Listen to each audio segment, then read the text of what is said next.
এক একজনের টাকা মারার যে ফিরিস্তি এখন বের হচ্ছে, 36,000 কোটি টাকা যদি একজনে মারে।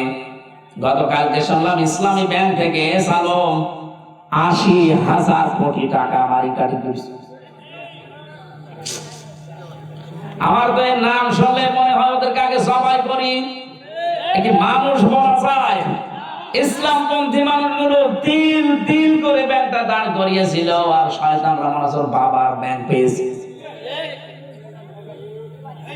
নিজে একটা ব্যাংক বানিয়ে টাকা মারেন কাটিং করো, লোকের জিনিসের প্রতি এত লোক কেন? এই চোরগুলোকে আমার মনে হয় সময় এসেছে এখন হাত কেটে দেওয়া। আগামীতে কোন চোর আর সাহস পাবে না, 10 বার চিন্তা করবে, আল্লাহ ওই দরবেশের মতো আমার হাত কাটা যাবে। বাংলার মুসলমানেরা উহুদের ময়দানে আছে, খুব সাবধান।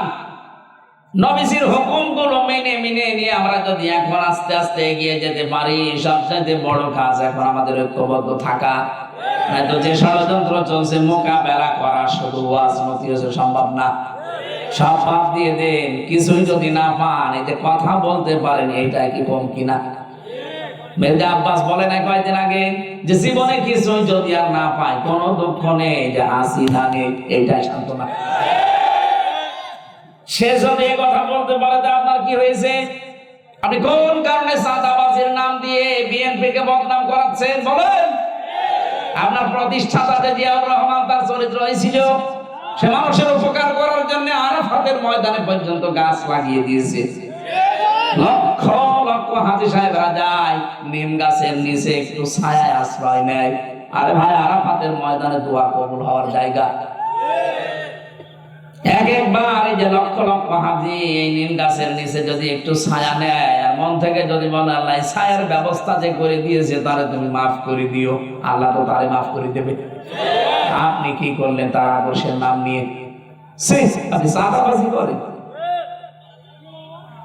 আপনি এখন বাজার দখল নিয়ে ব্যস্ত, আপনি এখন ঘাট দখল নিয়ে ব্যস্ত, CNG stand, van stand, bus stand, এগুলো দখল করার জন্য এখনই উঠে পড়ে লেগেছেন। এখনো তো থালা হাতে পাননি। যা করছেন এই দেশের লোক আপনার হাতে থালা মনে হয় দেবেও না। এখন বলছেন এখন, কারণ বিশ্বের দিকে এখন তাকান। আমি তো একটা জরিপ করেছিলাম এর আগে পলাশবাড়িতে, যে 100 জনের মাত্র 15 জন মানুষ আগস্টের 5 তারিখের আগ পর্যন্ত চাইতো যে এই দেশে কোরআন কায়েম হোক। এখন 100 জনের 58 জন মানুষ চাচ্ছে আল্লাহর কোরআন দেশে কায়েম হোক। কারণ তারা দেখতে পাচ্ছে যে কোরআনওয়ালা মানুষগুলোর ভেতরে কোনো দুর্নীতি নেই, কোনো জোর নেই। মাওলানা মতিউর রহমান নিজামী আলে হাসান মুজাহিদ চালিয়েছে 5 বছর, 4 আনা পর্যন্ত দুর্নীতি পাওয়া যায়নি। মানুষ এগুলো দেখে না। মানুষ আর আগের মতো পাগল নেই, পাগল ভালো হয়ে গেছে। আপনার কপালে আপনি এখন আগুন লাগাবেন না, নিজেকে সংশোধন করেন। উহুদের ময়দানে এখন টিকে আছি তাই তো কত না, একটু যদি উলট পালট হয় দেখবেন খালিদ বিন ওয়ালিদের মধ্যে আকস্মিক ভাবে এসে একেবারে সবাই করবে। এরকম 60 জন সবাই করেছে, দেখতে পাচ্ছেন না? আজকে একজনকে পিটিয়ে মেরে ফেলেছে। এখন এই অবস্থা যদি এখনো পর্যন্ত আমরা সংশোধন না হই, আমার মনে হয় যখন এভাবে সবাই শুরু হবে তখন আর উপায় থাকবে না।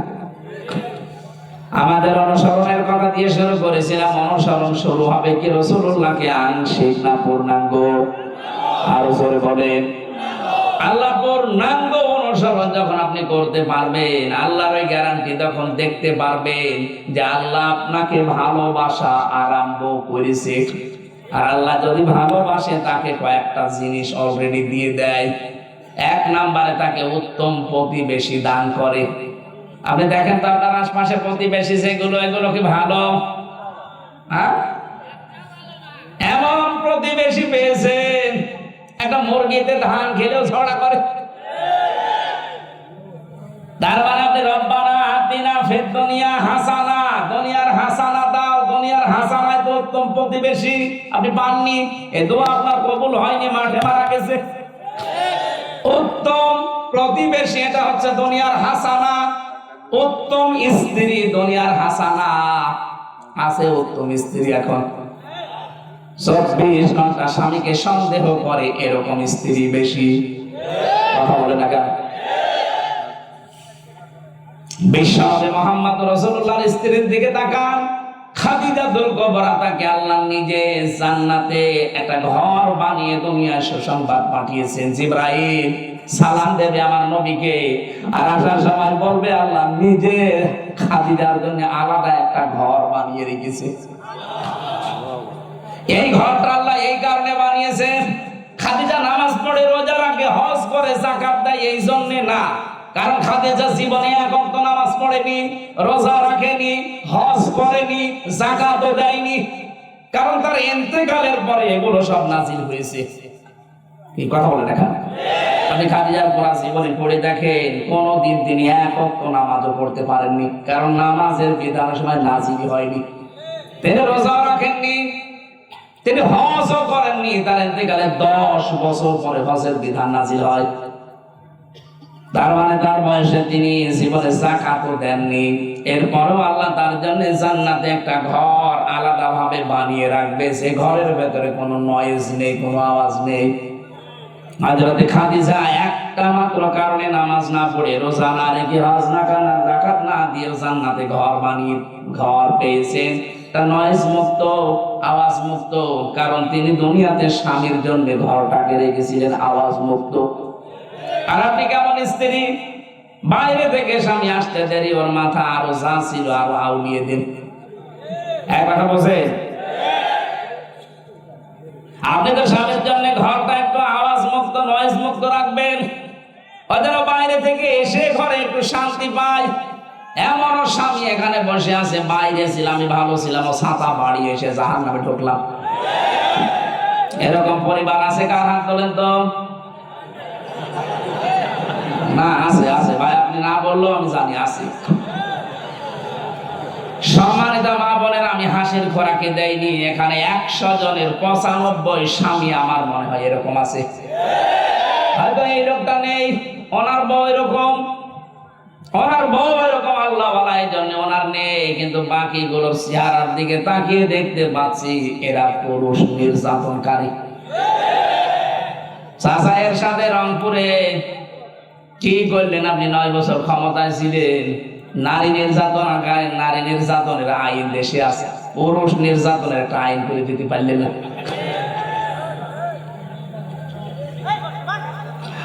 রংপুর বিভাগের মানুষেরা ভালো করে মিলান তো, খাদিজাতুল কুবরা রাদিয়াল্লাহু তাআলা আনহা, তিনি উত্তম স্ত্রী ছিলেন, তার স্বামীর জন্য জীবনের সব কিছু তিনি বিলিয়ে দিয়েছিলেন।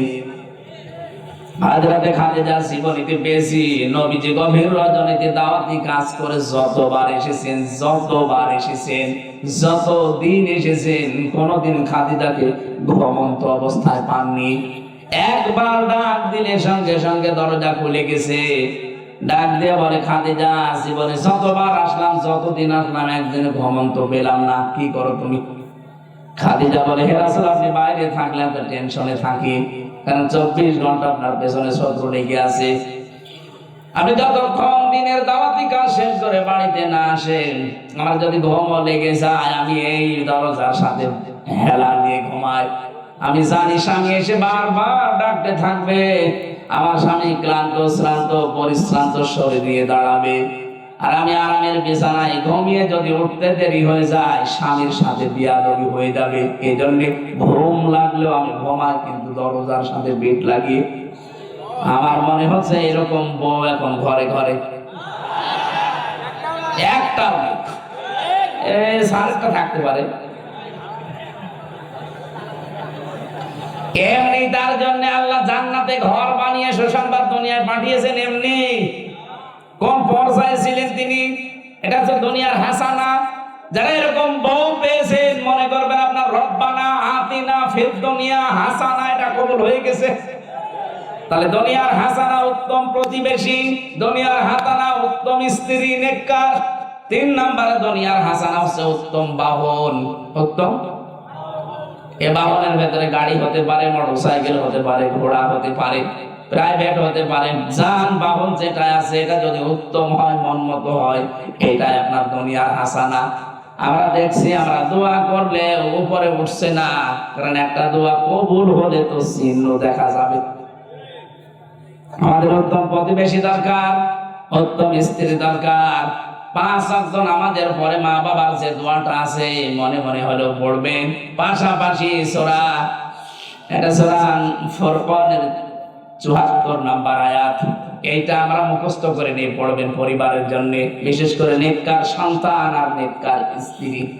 রব্বানা হাব লানা মিন আজওয়াজিনা ওয়া যুররিয়াতিনা কুররাতা আ'য়ুনিন ওয়াজআলনা লিল মুত্তাকিনা ইমামা। আল্লাহর কাছে আপনি চাচ্ছেন, আল্লাহ আমাকে নেককার স্ত্রী দাও, এমন সন্তান আমাকে তুমি দান করো, ওই সন্তানগুলো এমন ভাবে তৈরি করে দাও যে মানুষগুলোকে দেখলে আমার চোখ শীতল হয়ে যায়, আর তুমি আমাকে মুত্তাকি বান্দা বান্দীদের নেতা বানিয়ে দাও। জোরে বলেন আমিন। সম্মানিত মা বোনেরা, আমি খাদিজার জীবনে থেকে হালকা ট্রাস্ট দিয়েছি, আশা করছি আপনি ওইভাবে গঠন করবেন ইনশাআল্লাহ।